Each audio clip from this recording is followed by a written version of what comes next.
Assalamualaikum warahmatullahi wabarakatuh. Perkenalkan, nama saya Tiara Amanda Sakira, NIM 200422286 dari Prodi Ilmu Administrasi Negara. Baiklah, hari ini saya akan membahas tentang sistem pendukung manajemen. Sistem pendukung manajemen atau MSS adalah kumpulan teknologi komputer yang mendukung pekerjaan manajerial, khususnya pengambilan keputusan. MSS ini akan dibagi berdasarkan fungsi-fungsi manajemen yang ada di organisasi.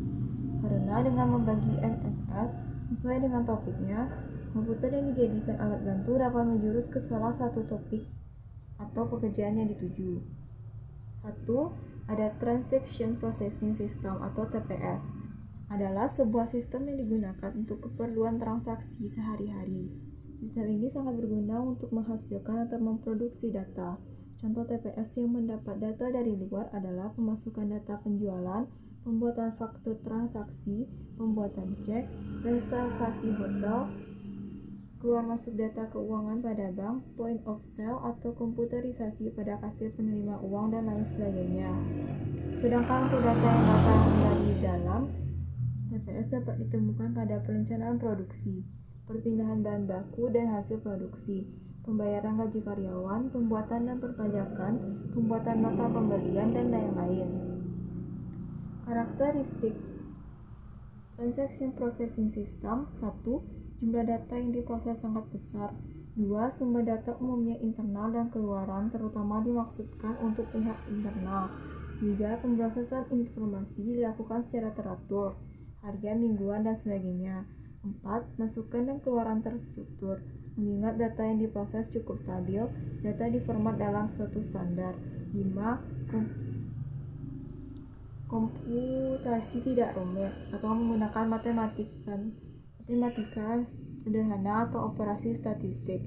6. Pemrosesan terhadap permintaan merupakan suatu keharusan. Pemakai dapat melakukan permintaan terhadap basis data. 2. Office Automation System atau OAS merupakan sebuah rencana untuk menggabungkan dan menerapkan teknologi tinggi dalam memperbaiki proses perencanaan pekerjaan demi meningkatkan produktivitas dan efektivitas pekerjaan. OAS dapat berupa sebuah sistem yang digunakan untuk membuat, menyimpan, mengambil, mengubah, dan mengkomunikasikan informasi yang terjadi di organisasi atau perkantoran. OAS memiliki 3 tujuan yang harus diraih, yaitu A.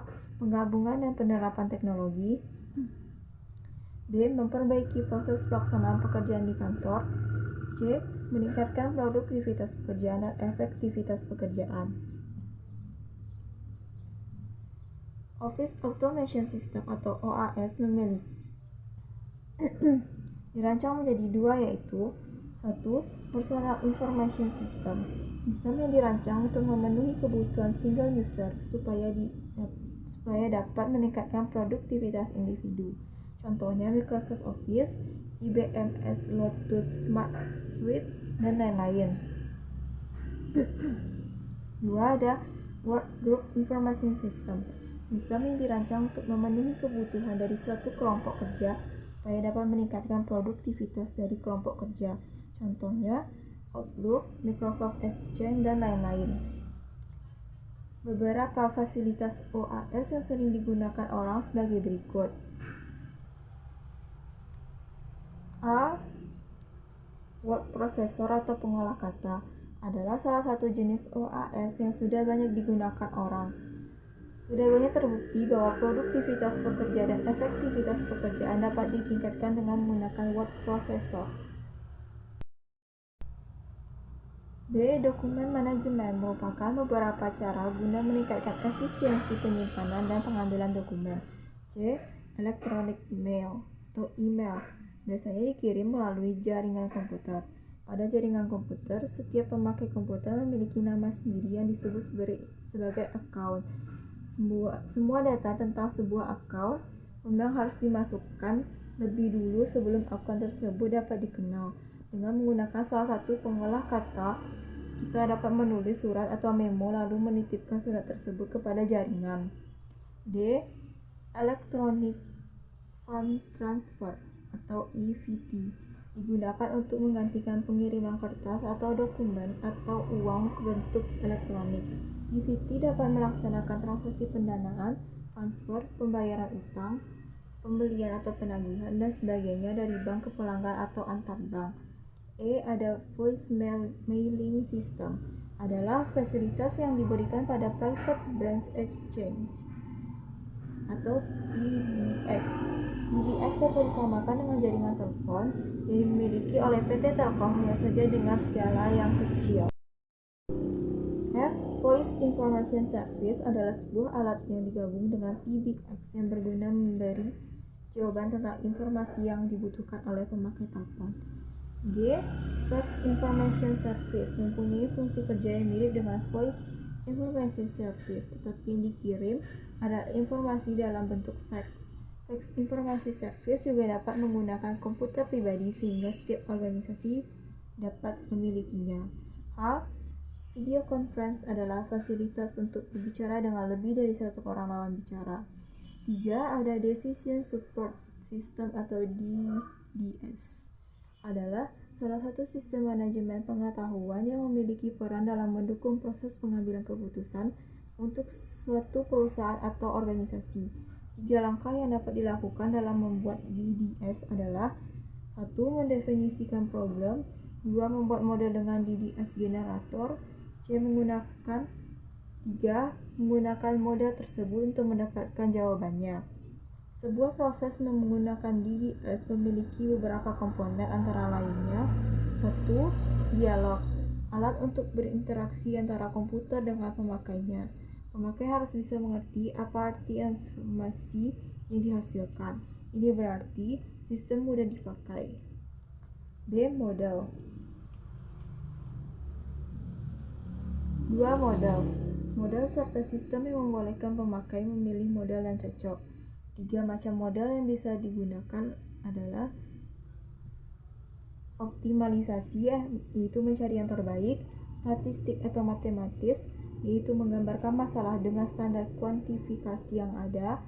Yang terakhir finansial, yaitu mencari kesempatan baru yang lebih menguntungkan. 3. Ada database.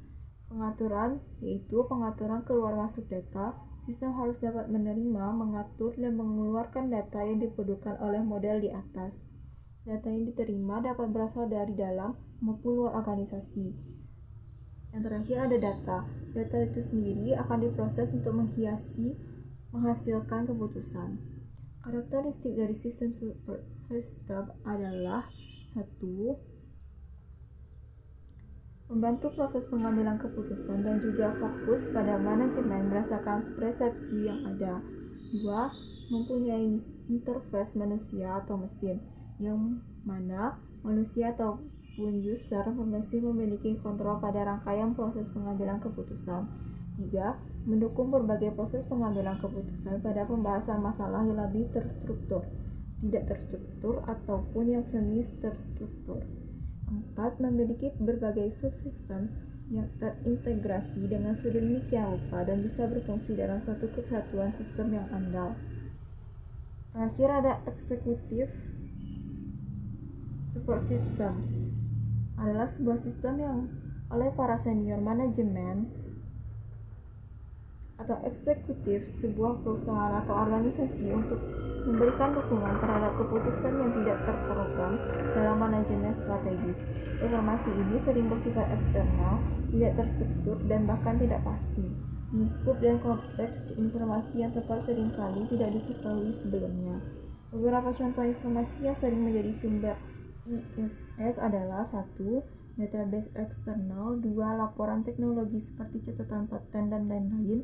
3. Laporan teknis dari konsultan. 4. Laporan pasar.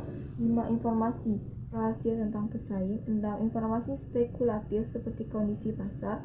7. Peraturan pemerintah. Dan terakhir, laporan keuangan dan informasi keuangan terkini. Sekian dari saya. Kalau ada salah dan janggal saya mohon maaf. Saya sudahi. Assalamualaikum warahmatullahi wabarakatuh.